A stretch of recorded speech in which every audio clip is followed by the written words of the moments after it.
Welcome back, everybody, to the Like a Bad Neighbor podcast, episode 10. We have hit double digits. My name is Mike. This is my co-host Justin. How you doing, buddy? What's going on with you?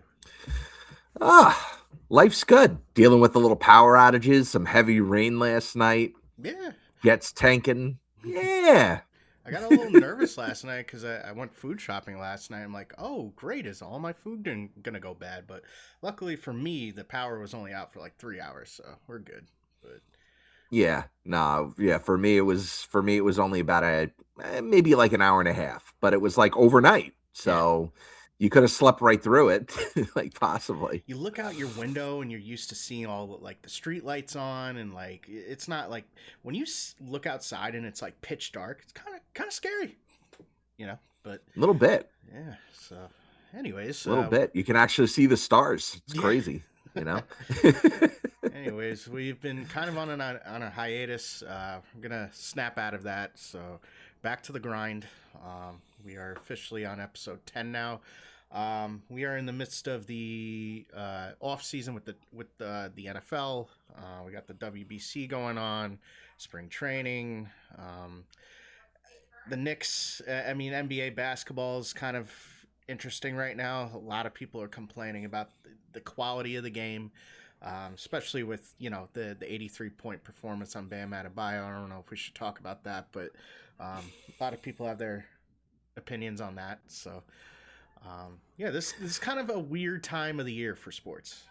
So It is. It's definitely, this is when sports kind of, always hits a lull. yeah, You have to try and get through these couple of months as best you can. It's a great couple of months to catch up on any episodes of like TV shows or Netflix yeah. or I've been whatever it going is. lately. I've been going hard on Full Swing. You're into golf, right? So I mean, that's a Hmm. great documentary. Like on Yeah. all these pro golfers. I didn't realize how much of a grind it is on tour, man.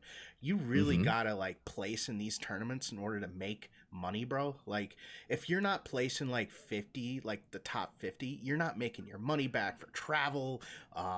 Like all the money you put into like promoting yourself and stuff like that. It's very interesting, but um, yeah, It's like in anything else, though, right? The top guys seem to get paid. They do just fine, mhm. and it's the guys. That's what I like about Full Swing. They usually do highlight either some rookies or some guys that are right on the fringes there that just got their tour cards or they've had them for a couple of years and are looking for that big breakout. It seems like just you go ahead and you get a top 10 finish though in one tournament And and that's they your can year. really change your fortune. Yeah, it can change your fortunes completely. Yeah, So, yeah, no, listen, I'm with you on that one. We have I know we haven't really talked about it much. We have a tiny little tournament that's going to start on Thursday. mm-hmm. Just a little something. Yeah. I I'm don't know, flying. like for copyright Bro. purposes, I don't know if we could even say the name. Yeah, bro. I'm flying in on my helicopter. I don't follow college basketball at all.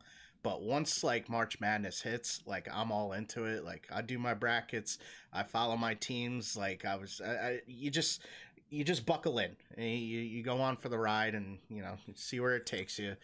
See how long your bracket could last. For me, Yeah. it doesn't.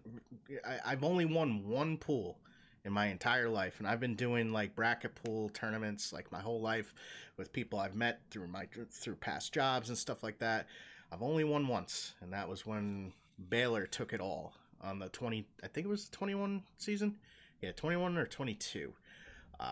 My bracket was terrible, but that was the only team that kept me in it. So I had them to go all the way, but that it just goes to show you, if you pick the right team, you can win despite the rest of your bracket being trash. So Well, I mean, if you want to do the math behind it, right? And this is just my observations. I don't know how factual, this is, but I would say you have to pick the winner. If you're in a big pool, you got to pick the winner. You got to have like three of the final four teams. You got to have probably about five or six of the Elite Eight teams. And you got to have probably like 10 to 12 Sweet 16 teams mhm. if you're in a big pool. Yeah, So it's not easy, and a lot of people go into it with dumb luck. It helps you if you're in on a team that, like, I won once. It was the Kemba Walker UConn year. Okay. So Wow. like, they won the Big East tournament and they just propelled their way forward beyond that. But like, they had a great team. That was a They great had a team. really, really strong team that year, and I was in on it. I had a feeling. But that's the only time I ever won, like, any type of pool. So, Gotcha. but it's exhilarating. It's fun. Yeah, for sure. All right, so why don't we switch gears here? We have yet to comment on our beloved Jets off season so far. Um, Darren Mougey really taken a stronghold on this organization. You could tell Woody Johnson has officially given him the keys. This is his team. Um, when they acquired Aaron Glenn last year, I thought it was kind of like those two were like partners, right? But after last season, you could tell like Woody Johnson was like, okay, the decision making is on you now. Um, we're gonna do things differently this season. So Mike Francesa put out a podcast yesterday. He has sauces, as he likes to call it, sauces, within the Jets organization. Sauces. Yeah, within the Jets organization, and apparently their relationship is kind of on the outs a little bit. Um, you know, everything that went happened last year, I think it caused a little bit of a strain on their relationship. That's why I think original reports as far as like the DC role goes, when Wink Martindale was in the picture, Mougey put a stop to that. We all thought it was Aaron Glenn telling him, "No, I'm gonna call the plays. This is my position now." Apparently, it was Darren Mougey that made that decision. He told Glenn, "You're gonna be calling the plays. We are not hiring a DC role." Um, and just switching gears here. I mean, let's look at some of the signings. I mean, Well, can we pause for a second there?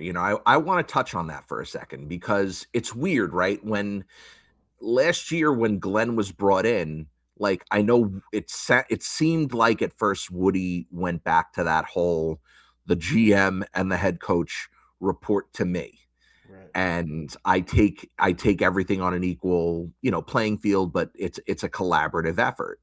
And I think most relationships, even though the GMs, for the most part, are the ones that run the team, and they're the ones that make the coaching decisions across the league on a league wide level. Mhm. Now, all of a sudden, it definitely does seem that Muji, and it's weird. It almost seemed like Glenn had a little bit, it was more 60-40 Glenn when he got hired, I felt like. Yeah. And then now all of a sudden, Muji, after having a decent draft and making a couple of shrewd signings on, listen, he's still yet to bring in a big ticket free agent. He's, any of the really moves he's made so far have been kind of more mid-tier moves, other than trading Sauce and Quentin Williams. I'm not discounting that, but I'm saying he hasn't made a big free agent signing. Mhm. He hasn't made a quarterback selection in the draft yet. Right. And they're giving him a lot of influence in this organization all of a sudden. Mhm. So I ask you, I mean, is it part of it is this deserved? I like what he's done so far, but, like, has he really been this phenomenal GM so far that he deserves to have that say in even coach making decisions? Um, I think so, just because when you talk to Woody and you go to him and say, "Hey, I want to get rid of a couple of our best defensive players. Hear me out on my plan here." I think from there on, when he traded Sauce and Quinton, Woody was on board. He's like, "Okay, I see the vision. What else you got in what else you got stored in your brain here? Come on, let's what's the whole plan here?" And then you see all these moves. They aren't big signings. That he bolstered the defense, which they needed desperately. I think I think it was a good decision for Woody to, give him the power. Like, I'm seeing the vision myself. I mean, I really like these signings. They're not like game changing players. A lot of these are vets. They wanted leadership, they wanted culture. A lot of, you could just tell there's no character like in this locker room from last year. A lot of, I don't know. I feel like these players just didn't take anything seriously last year. Now you bring back a guy like Demario Davis, who is a dog. This would be his third stint. You know he's coming back here, and that's his locker room. I could see him being a captain for us. He wasn't a captain with us the first two times, but I could definitely see him taking that role. And what's great about these signings, like Tavondre Sweat, big dog, defensive tackle. We needed that for the 3-4 defense that we're going to run. Minka Fitzpatrick. All these guys have a common theme. And what's that theme? They don't miss games, bro. They play all 17 games. I was just looking at some of these guys for the past, 5 years. They don't miss games. That's what we need. We lost a lot of guys last year to injury and or trades. And, I'm not crazy about the Andre Cisco signing for him coming back. At least it's only for a year. That guy was trash last year, but they see something in him to bring him back. They certainly didn't have to bring him back. They have plenty of ammunition in the draft. They could have brought back another free agent. And honestly, we were talking, and we've all talked at length about how same old Jets is obviously a narrative. Heck, look at our last pod with the tier ratings for Jets Gonna Jet. And you don't need to say much more.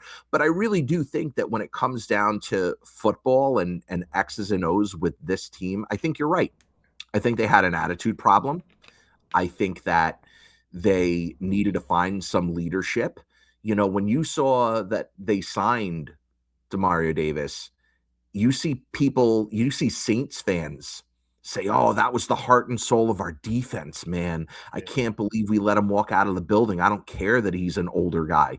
His play hasn't slowed down to the point where he's a non-factor. He's still a very, very legitimate football player.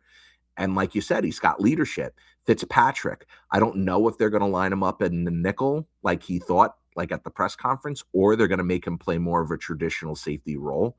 But that's another veteran leader that you have in the secondary.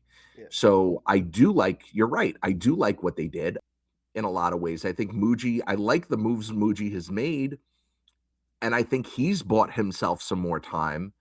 But now it kind of seems like Glenn, who really needs to prove himself this year, just on the performance of the team.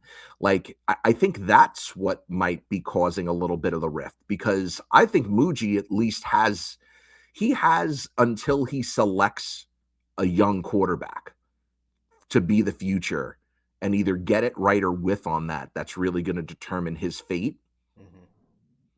But I don't think Glenn has that same luxury. I think Glenn's got to perform this year. And if he does, great. I think Jets fans would actually be happy with a season that, they showed a little something more than just being losers. But if we completely do tank, then Glenn's out. You're going to bring in a guy that can coach a young quarterback, and Mougey's going to take 2027 and draft his guy. Look, I'm rooting for Glenn, right? The only way he retains his position is if he improves, right? We need to start building culture. We need to start where the Knicks were back in 2020, where Julius Randle came to the squad, and then you start to do good, and now you attract free agents. We need to be at a point where we have people that want to stay in the draft and not go back to school to avoid playing for our team. We want to be a desirable spot for the first time in 15, 20 years. You know what I'm saying? What I hope is we don't win more than 7 or 8 games, but we improve, right? And let's say we do end up Geno Smith becomes his 2022 Seattle Seahawks former self, right? And he wins 10 games. Okay, that's not going to be the worst issue. We have the trade capital to get a quarterback either way, depending on how, we don't have to be too good to a point where we play ourselves out of the draft for a desirable QB, but you don't want a repeat of last year. You don't want to lose No, 14 freaking listen, games. if you have a top 10 pick, whether it's Dallas, whether it's the Indy pick, we get the better of Dallas or Green Bay. So if Dallas, Green Bay, or Indy, like, they don't have the season they're expecting to have, or even let's just say they don't make the playoffs, but they're middle round teams. You mean to tell me if you don't need a quarterback in this draft and you're picking top 5 and the Jets come a knocking with their pick, the Dallas or Green Bay pick, the Indy pick, and maybe even potentially a future first rounder next year. That's 4 first rounders that you could trade for a quarterback. You wouldn't take that if you're a team? Right. You wouldn't take those assets, and you know what I mean, as a top 5 team? Mm-hmm. I think you're right. I think that you certainly could do that. And that's the worst case scenario if we actually win. Yeah. So Imagine Geno Smith has like the reclamation project. Like he just turns it around and just proves everybody wrong and goes like 12-5 or something like that. Like it'd be very. It's not very going to happen. And then he gets but signed it to would a be. It long-term would deal. be. And we just don't draft a quarterback at all. Like I don't Well, see that happening. He's 34 years old. He's not like a spring chicken anymore either. He probably only has another, 3 or 4. But this is an interesting thing about Geno, right? Yeah, he's up there in age. But when you compare him to the amount of games he's played versus like a Josh Allen or like like a Lamar Jackson, they're kind of like, yes, he's much older, but he doesn't have that many games played as those guys. So if you really look at it, he's not really. You're saying he's not as weathered as like a absorbing the hits. Yeah, you're saying, yeah, he doesn't have the same mileage. If he stays in shape, he could probably play till he's 40. Not gonna lie. So if he wants to, just think about it. He didn't get any games when he was playing on the Chargers. He didn't play when he was on the Giants. Really, there's a lot of games, a lot of years he served as backup. So well, he did break the Eli streak.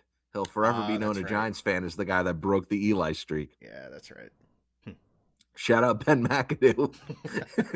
What are you doing today? Oh man.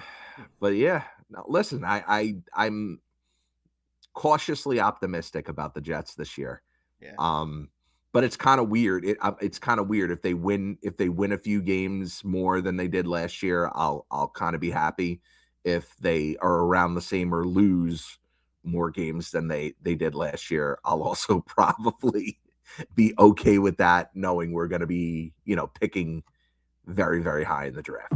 So I just hope Geno can, no matter what happens this year, just because the New York media will chew him up and spit him out, which they've already kind of did. Like a lot of the fans weren't crazy about this signing and kind of like were saying, yeah, they're punching him in the mouth. I just hope he can maintain a cool demeanor, because he definitely does have attitude problems, and you saw that on the Raiders. Like his comments in the media, if he does that here, it's not going to be good. I think he knows that, though. He played here before. He knows how the media is. He had to deal with that. Listen, I just alluded to it, like tongue in cheek, but listen, that jaw punching incident, he had to answer a lot of questions after that. And he lost his job basically because of it. So I think he knows what he's stepping into. Yeah.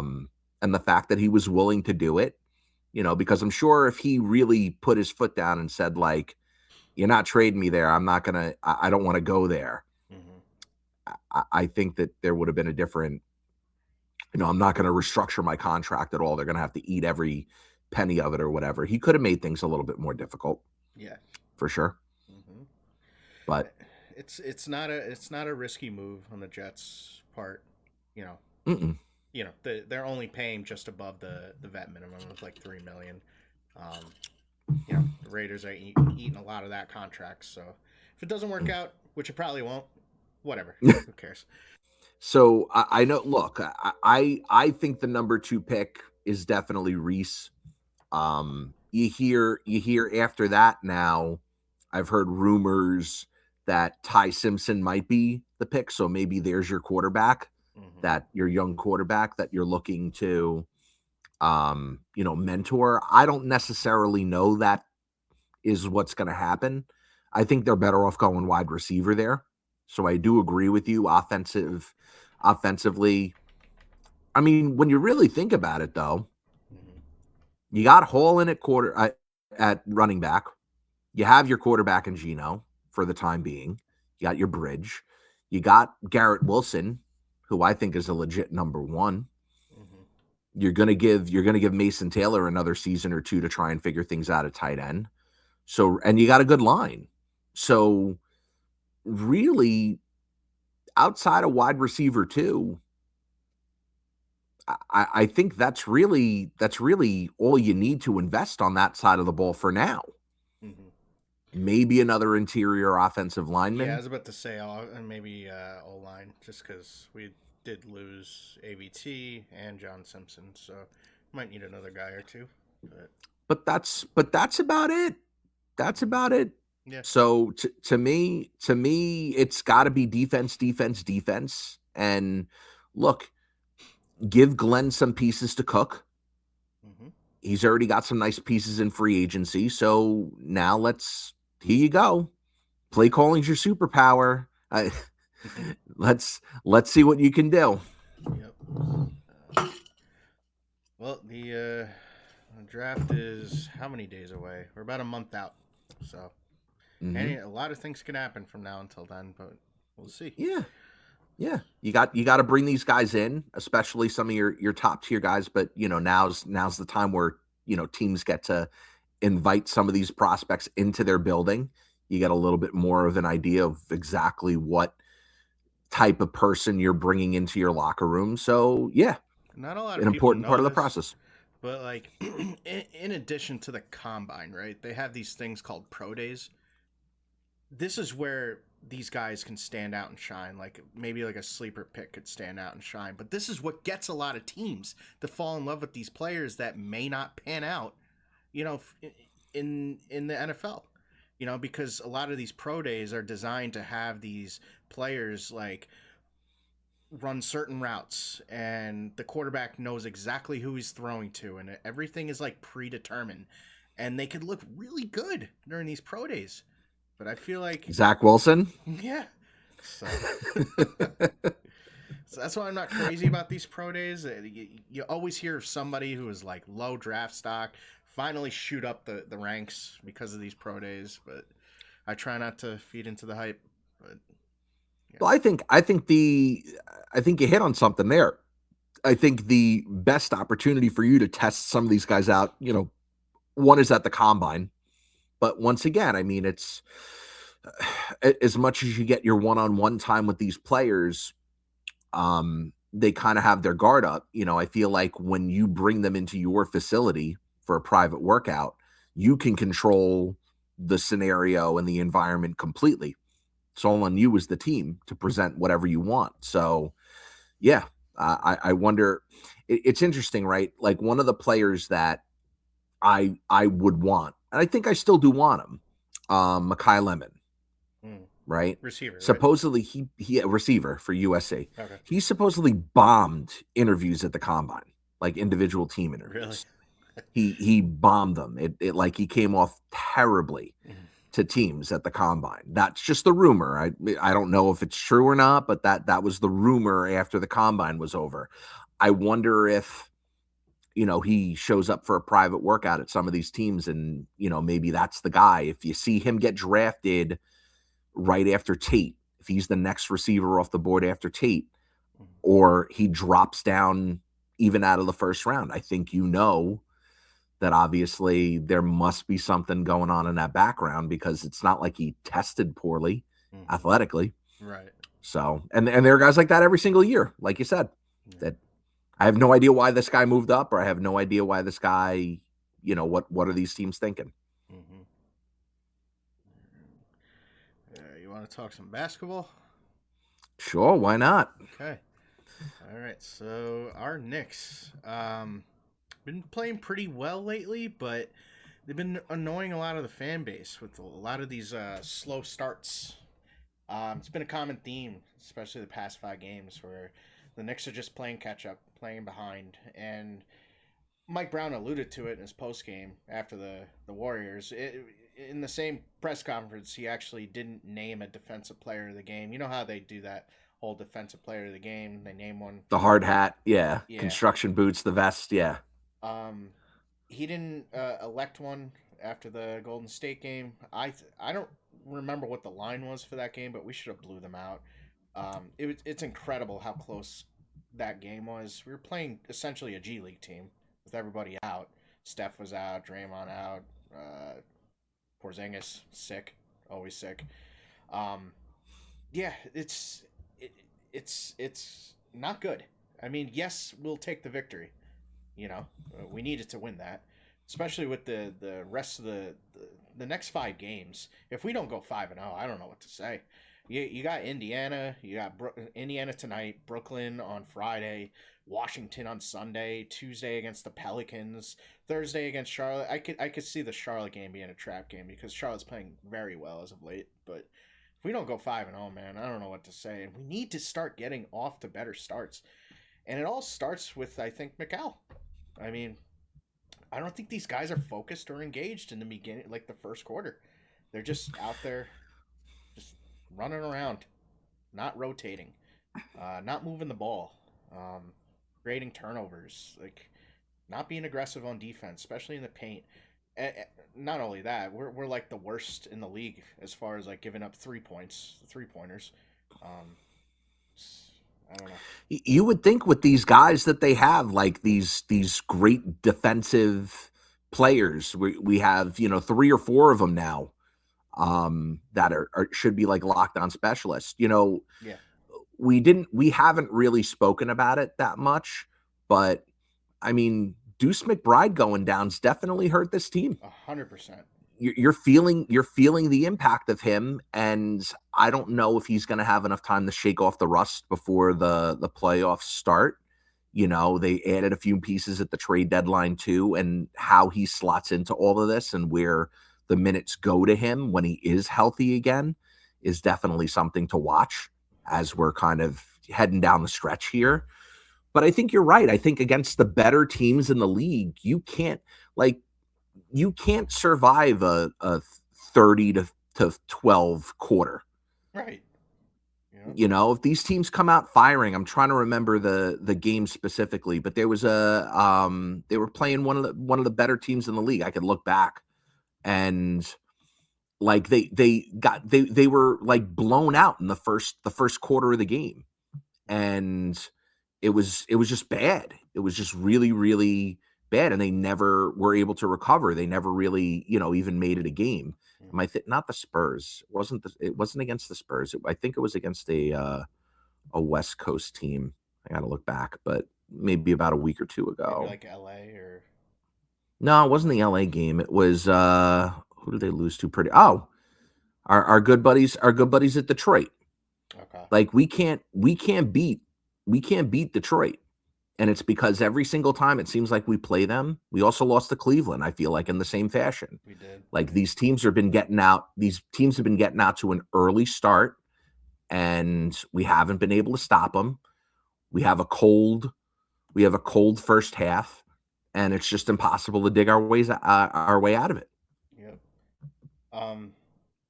The to be honest, the Alvarado signing, while it was good, like he's not really been performing up to expectations. He had that one really good game against, what was it? I think the 76ers when he hit like 8 threes. He hasn't really done much since then. We have been seeing the emergence of Jordan Clarkson though. I think this team is only going to go as far as where Jordan Clarkson takes them. Sad enough, because we don't have the luxury of having Deuce.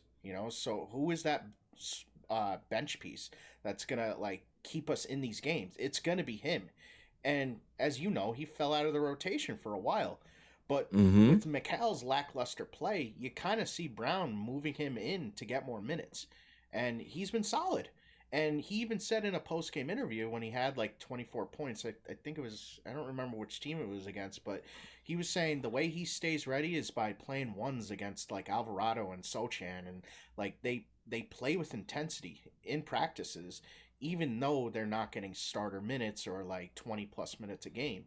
Like he stays ready, and he knows how important that is, especially when you're a former 6 man of the year and you're not getting the minutes that you were getting when you were in Utah. I mean, shout out to him. But it sucks not having Deuce, and it like you said, it's been affecting the team.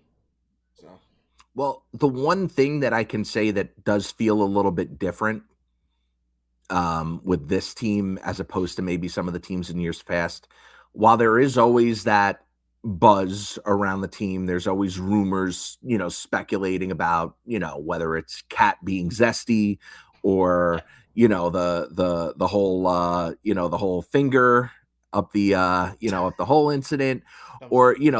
the thumbs up or whatever it is. I mean, these guys all seem like they like each other and they're staying sharp. They're staying sharp even when they're not getting minutes. I mean, I don't there's not a single player on that roster that, has fallen in and out of favor that I feel like has kind of thrown a hissy fit about their lack of minutes. You know who might So, though? I could see it happening. I could see Mikal losing his starting role, and then Shamit and or Clarkson take that starting role. It. I'm not saying it's gonna happen, but if Mikal continues his play, his lackluster play, I could see him losing his starting role, and then you no, might see some comments. he needs to. I mean, look, it looks, to your point, the defense and like even some of the effort looks like it's been a little bit lacking. Yeah.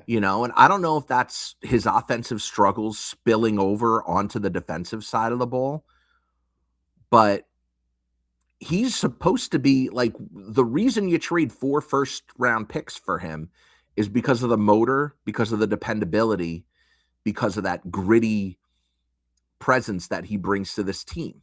Mm-hmm. And if you're not getting that, and if you're getting a guy that,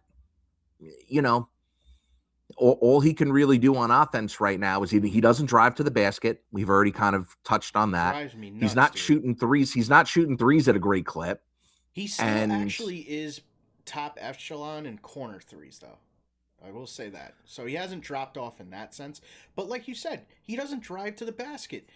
He has that amazing That's the fadeaway jumper, pull up jumper fadeaway, and those shots haven't been falling for him recently.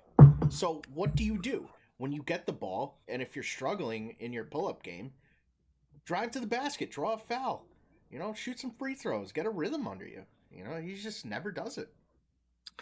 I think the fact of what the Knicks gave up to get him, and now when you see some of these other big stars that have kind of shaken loose, or you feel like there was an opportunity to get those, unfortunately for Mikal, and if you only gave up 2 firsts for him and there was still some ammunition for us to trade, I think that you would look at him in a different light, because I think you would still say this was a good signing. But you gave him a lot of money and you traded a lot of assets to get him, and you're not getting back the return that you expected. That right I will say. Now you're not. But fair. If things turn around and they win a championship, we cannot talk about this anymore. We can't. Yes, it's worth it. You haven't had a championship win in almost 50 years. If they somehow pull it out and go on a magical run in the summer, I don't want to hear about, we gave up, it's the worst trade in Knicks history. I don't care. If you win a chip, doesn't matter. So that's fair. I 100% still believe fair in this team. I still believe in Mikal. He just needs to get in a rhythm. He needs to be more aggressive on defense and start making those winning plays again, like he did in last year's playoffs. When you make impact plays like that, it's contagious, and it transmits to your offense, to better offense. So, and you got a few guys that are capable of doing that on the defensive side of the ball right now. You have OG, you have Mikal, you have Alvarado. I feel like all 3 of those guys you have. Even Sohan, like he can do it. Yeah. He can play defense. Now that guy, he's completely, I love the fact that we signed him. I was pulling for him to get him, but he hasn't had the effect on the team that I thought he would. Yeah. He's out of the rotation now. He's out of the rotation because Mo Diawara has kind of came into his own this season. I mean, but as of late, I don't think Mo Diawara has been putting up a lot of production. I mean, in the middle of the season, yeah, he was getting his spot threes and making some impact plays, but I think he's taken a drop off. Maybe, in this last like 15, 20 games in the season, maybe throw in Sochan and get a little bit more minutes in his spot. See how Mm. that goes. Maybe, I'd like to see the. I don't know if this is the time of year where you make drastic changes like this. You don't want to, right? But you're almost forced to when you have a starter like Mikal struggling. I wouldn't be Mhm. opposed to Mike Brown slotting in Landry Shamet as a starter, or or putting Clarkson in. But Well, it's now that Clarkson's kind of come back, you had a little bit of a surprise in what you've gotten out of Shamit. But yeah, Shamit's been a revelation for them this year. He's been one of their best pleasant surprises. mhm. That said, you're gonna have to find a replacement for him next year because he's played himself out of just a vet minimum player, and the Knicks aren't going to have the money to sign him. So get whatever use you can out of him this year, It's and a tough see what decision happens. for Leon to make, you know, because Leon speaks with Mike Brown. They have to collaborate on these lineups. How do you pay a guy $152 million in Mikal Bridges and sit him? Now that I'm thinking about it, it's just like it's a tough spot to be in. Like it has to work out, Mikal. It has to. Well, once again, I mean, now that you've given up the picks and you've signed him to the contract, if you were going to trade him away in the offseason, I'm not suggesting this by any stretch of the imagination, but just play the what if game, humor me for a second. What would you be able to get back for him? I don't know. Him and that contract. It's kind of now become like where before it was like, oh, that was a good value for a player. Now you've given him the extension, you're paying him a lot of money, and what exactly, for that 152 are you getting back? Yeah, it's like he's not even averaging 15 points a game. It's like every game it's 6 points, 7 points, like zero. Like it's not Yeah, good. he should be a double-double machine that's, locking down the other team's best player on the wing, Yeah. or one of Hmm. every single game. I don't know. So I know it's tough. It's one of those things where he's supposed to be a key player. He's Hmm. supposed to be a top 3 or 4 player on your roster, Yeah. and he hasn't performed. He's having a down year. I'm just hoping that in this 5 game cupcake schedule coming up, I really hope like he gets more involved in the offense. Like he has to use this game to catapult himself. Like if he doesn't, if he's averaging 6 points against Brooklyn or Washington, you gotta go, bro. Got a warm seat on the bench for you. I'm sorry. Listen, you're right. You're entering a part of the schedule where it's kind of like these are get right games. Yeah. This is a chance to, you're clearly the superior team. There's no doubt that you're the better team on the court. So step up, make these laughers of games, be up 30 heading into the fourth quarter. Please, like, why am I sweating watching the Knicks struggle against Golden State's G League squad? Like, it Yeah. doesn't make sense. Yeah, no, it shouldn't be happening. It shouldn't be happening. And it feels like I know they won the game, but it feels like Golden State lost the game at the Oh, end down the yeah, stretch yeah. more so than the Knicks, winning it. So, Hmm. Hey, speaking of, I know you wanted to touch on it since we're on basketball right now. okay. What is your take on the Bam Adebayo 83-point masterpiece? So I feel like I'm on. I have an unpopular take. So I think it's impressive no matter how you get 83 points. I don't care if you went to the line 43 times. There was a reason that they were fouling him that late. They couldn't stop him. They were tired. Like they're like Washington was purposely fouling him because they're just gassed. They wanted to get on that line and just catch their breath. Um, the thing was, it wasn't a close game, right? Like they were blowing him out. But when you score 30 points in a quarter and it's the first, that's impressive, man. Um, I don't know. I just think he's kind of like he only averages about 18 points a game. For a guy that doesn't average 30 to 35 points a game to do it, I think that's really cool. You know. How much of it, though, once again, I mean, you can clearly see. Now, I understand it's kind of like the way I would describe it, especially watching towards like the second half of that game. It's kind of like, you and your first grade buddies invited your eighth grade brother to play basketball with you, and he's just a giant amongst like little gnats that are trying to get the ball out of his hands, and he's standing underneath the basket Yeah. and just doing whatever he wants at will. It really was pathetic. They were double, triple teaming him down the stretch in that game to stop him from scoring points. And he was still scoring and getting fouled. So I agree with you there in that regard, but they also were dumping him in the ball. Like they made it a point to, give him far more touches and looks that he's used to in that offense. Mm-hmm. And listen, I agree with you in the sense that you did earn it. You earned 83 points, but you also can't tell me that part of it wasn't inflated. I can definitely understand the other crowd that said this is a completely inflated game. Like it should have an asterisk next to it. I think that's going overboard. Yes, but there's that section of fans that are part of this cancel culture, or they just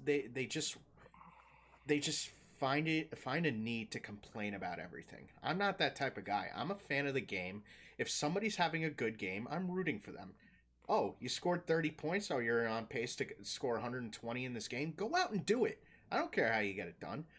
Yeah, I get it. I get it, but now think about this, right? So when you look at the NBA record books and you look at points scored in a single game, and you got Wilt there, right?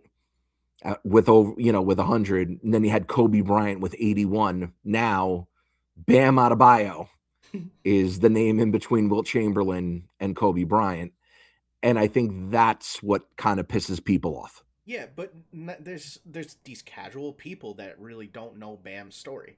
He's a good guy. He came from the trenches.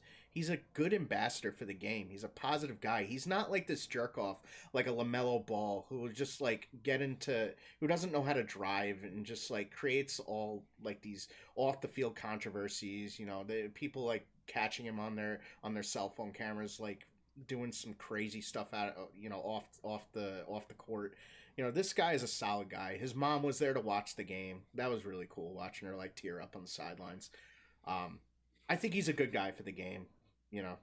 He's not like I get it. You can root for. Well, think about it this way, right? I know well past his prime, in terms of him being able to put up the points. But if Russell Westbrook put up the 83 points, you think anyone's stepping up to him saying your numbers are fake?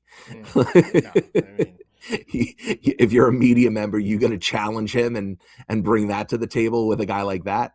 Yeah. That guy will knock you out, man. Man, Russell Westbrook, man, him and Durant on those OKC teams, like if there were if there were a time for him to do it, it would have been on that team.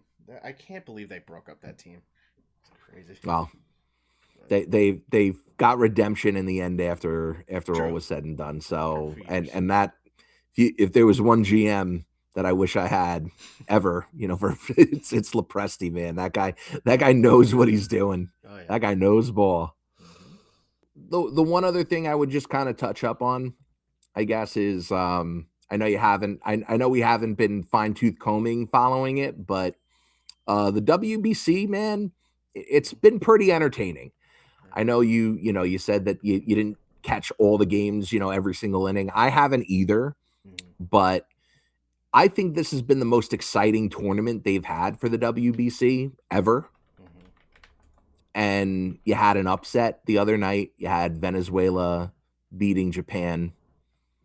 You had, the U.S. and the Dominican Republic played like a phenomenal game the other night. Not without some controversy at the end. I missed a lot of the games, to be honest. I just haven't been, focusing in on baseball. Just it takes me a while to get into baseball, and it's just weird how the WBC is thrown into this during like spring training. But I did read some of the cool little stories, like the side stories, like for instance, the Czechoslovakia pitcher who's By the way, he was like a professional plumber, from what I read. Struck out Shohei Ohtani, pitched 4 2/3 scoreless innings. You like to see cool stories like that, man. No, Beating that's Japan. cool. Well, listen, you got the U.S. and you got Venezuela tonight, so Yeah. you got a nice a nice little and they've rallied in consecutive games. They rallied against Japan Mhm. to beat them, and now they rallied against Italy last night. Now you get a chance to face the USA in the finals. So Mhm. it'll be listen. I think it'll be a fun game. Yeah. I think it's if you're not doing anything today, having a couple of beers for St. Patty's Day and Mhm. going ahead and need something to watch, I feel like this is something that you could definitely tune into and it will have a playoff atmosphere. Sure. I'll say that. The fans have responded very, very like well to this. So Do you I know? think, yeah, Do you know who's the pitching matchup is? I can look it up right now. Let's see who the projected starters are right now. All right. Let's see. What do we got? What do we got? McLean, who did Oh, not pitch well you know, for us the last time out against good old Ed Rodriguez. okay. But listen, both squads have a lot of talent on them. Hmm. MLB talent even. But yeah, no, listen, I've had fun watching this tournament, and I don't know what's going to happen in the world in general. Like, who knows what's going to happen for the World Cup or anything else? But I will say this: being able to enjoy this tournament is, it's kind of a treat to be able to root for your country, Yeah, for which sure. you know you don't get a chance to do that as often as you like. I know we just There's got not a kind of lot. through the There's not a Olympics lot too. to root about our country per se, but when you see like solid, hardworking athletes like that represent the country, it's cool to watch. Yeah, Yeah. yeah, I'll take that. So, All right, well, what else? Anything else you want to touch up on before we hit the pubs? uh, Garrett Cole slotted to make his first start, coming off rehab. So that's good. Supposedly he's throwing like 97, 98 miles per hour. So that's very impressive to see him build up that arm strength. And then Cam Schlittler supposedly had to get clubhouse officials to remove a spider in the locker room. Apparently, he has a bad case of arachnophobia. Other than that, not much going on. Really, didn't know that. So there you learned that could be like one of those baseball injuries waiting to happen. He injures a groin trying to get out of the way of a spider. Yeah, That would be like one of jumping out of his those chair. crazy baseball. Yeah, that would be like a crazy baseball story right there. Saw a spider on a chair, tripped over his own legs, and like twisted it. Like broke his ankle, out for season. God, that'd be awful. Um, yeah, I know. But these are the type of like baseball injuries. I don't know if we touched on it yet, but baseball injuries for some reason are some of the craziest things that you could ever imagine, the way that these guys injure themselves throughout the season. Oh It's yeah. like, really? Really? Yep. But what are you going to do? Listen, the one thing we didn't really touch on for national football, breaking trade today, What? Oh, Broncos acquired Jalen Waddle. big time move for the Miami Dolphins tankathon. I mean, if you're Malik Willis, I don't think you're very happy, right? No. Who are you throwing the ball to right now?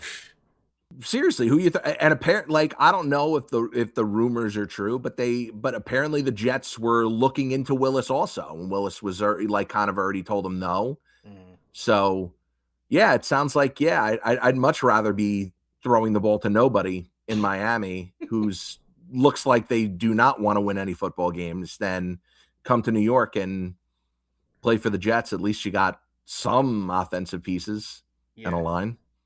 But Be interesting to hey, see how that plays out. But yeah, shout out Bo Nix, man. Well, is he gonna be?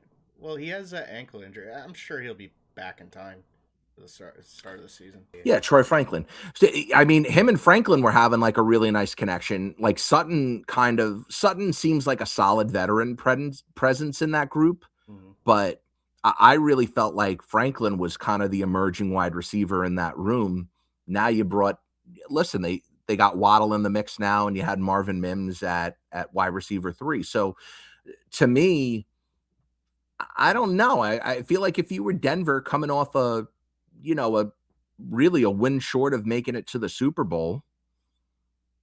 Hockey is here. They just gotta up their like running game, I feel like.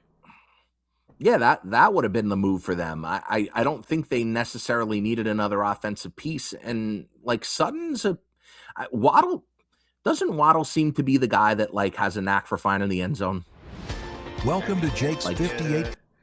Well, last year he had 6 TDs. How many yards? But I'm saying he seemed to be that guy. He seems to be that zone breaking wide receiver. Yeah. Like I don't see him putting guys on skates. I think he's really good at finding the seams in the zones, and also he is good one-on-one. I feel like in the red zone, and you had a guy like that in Sutton already, and I don't know what this necessarily does for Denver, but does it make him a better team? Is Waddle a talented guy? Absolutely. Yeah, for sure. But I mean, he has 3, 1,000-yard seasons. He just came up short this year. He had 910. So I think it definitely bolsters their offense.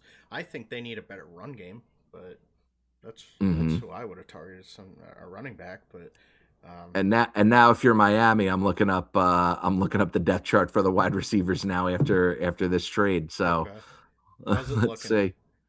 Let's see what they got right now. They got Malik Washington. They got Jalen Tolbert, Tutu Atwell. At their official depth chart on their website, Waddle's still their first wide receiver, so they didn't update that quite yet. ESPN, but... Oh, you're looking on ESPN? Yeah. So on here, the second wide receiver slot is blank. And then third is Theo Weiss Jr. Yeah. Theo no Weiss fourth. Jr. So if you're Malik Willis, oh, hold on. And Malik Washington. Yeah. And Taj Washington. So you got some Washingtons. Sheesh. Sorry, Malik Willis, man. Yeah, what did you sign up for, my dude? Where did they draft this year? Where do they draft? That's a good question. They have to. I mean, they have to be. Let's say they went 7 and 10. That's probably like good for like the 8th or 9th pick. I want to say. Where are they drafting? Wow. They have 11 draft picks for this draft. They might. They have an 11. Okay. They're at 11 and number 30. So 11, yeah. And they have 4 third-round picks. Wow. Well, some of those were traded, to them from Denver. They gave up a first. They gave up a first and a third. Denver to get Waddle. So interesting return. I think that's a fair return for a receiver like that. But yeah. No, listen, I does it make them a better team? Yes. Do I think that they're that much better? Because I feel like you're gonna, like I said, I mean, what are they doing with Franklin then? Denver fans, sound off. Tell us what you think. But yeah, man. All right. Well, listen. All right. Well, that concludes our St. Patty's Day edition, episode 10. Appreciate everybody that's tuned in up until this point. If you have, you're a goat. Make sure you leave a like, subscribe, comment. We'd love to hear your opinions. Justin, any last words? No. Just have a happy and safe St. Patrick's Day, everybody. We'll be back at it again before you know it. Hopefully with a little bit heavier of a news cycle in the sports world, but appreciate you coming along the ride with us. Take care. Have a great day.